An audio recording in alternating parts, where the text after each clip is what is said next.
So, welcome to today's lecture. We will start our journey into the API and the world of ASP.NET Core Web APIs. But first, we need to learn about the position of the API in the not just in our architecture, but as well in the internet. And we will dive in a little bit there, and we will learn about the anatomy of the entire APIs. So let's get to it.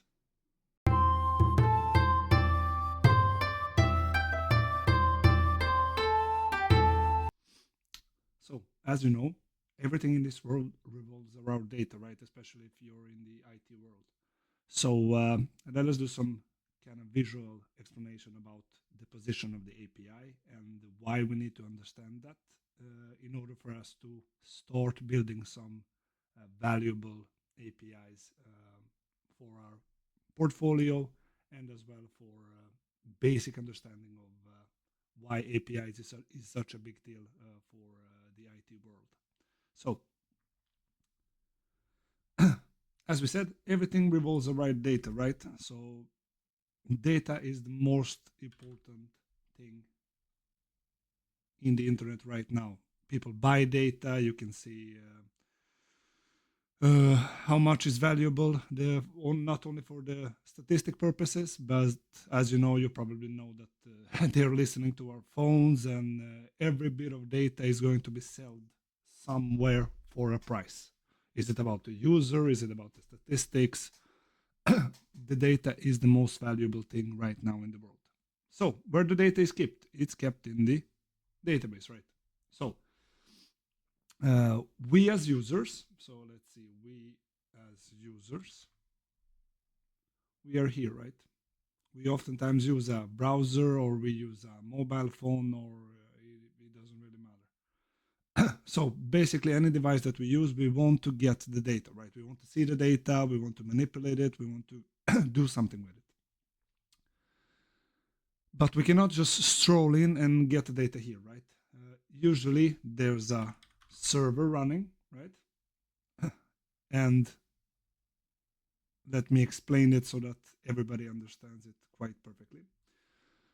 Let's think about the database and the server as a warehouse, right? So this is a big warehouse where you, let's do it like this. So this is a warehouse. And here we have the products, right? We have all the stuff that we need, but as well the server. So let's do it like this so that we know what we're talking about. So the server, and we have the database.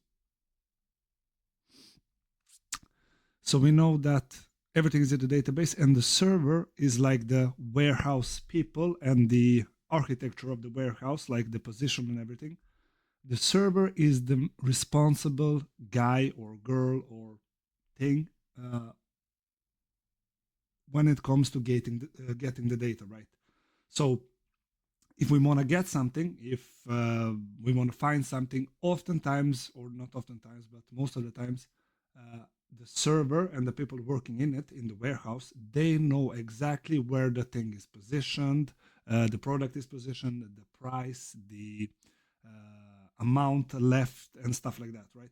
So we as users, it would be really dumb for us. Let's label us users here. So we as users, it would be really dumb for us to just stroll into the warehouse, right? You never do that. You never go directly to the warehouse. So oftentimes you will have something like this. That is a receptionist, right? Receptionist, or maybe somebody or some role that you have when it comes to the visiting your favorite marketplace or whatever.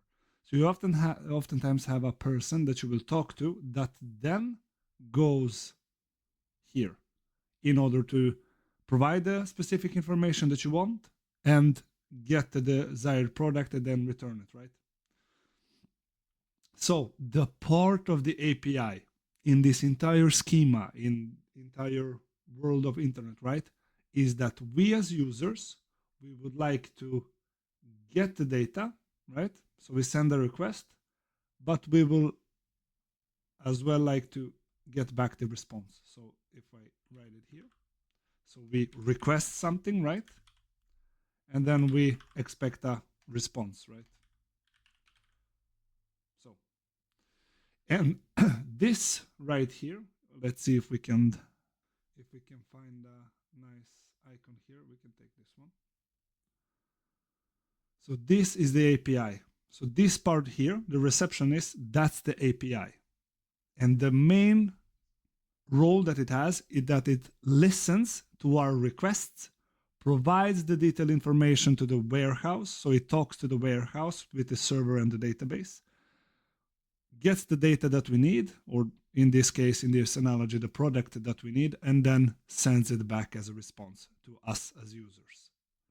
So that's the main position of the receptionist, right? And why it is, because as I said, right now, or for the past couple of years, data has been the most valuable thing in the world, right? And we don't have access to database. It's not an open thing that you go and find a key to the database or a username and password to the database, just pick up data, right? You oftentimes you have to buy it, or you have to use API and buy an API key in order to get the data. So this is the first step for us in learning about what we are building and what the API and its role actually is. So it's a receptionist that, given the request, goes, talks to the people on the server or whoever, gets the required data, and sends it back to us as a response, right? So that's the main position and role of the API.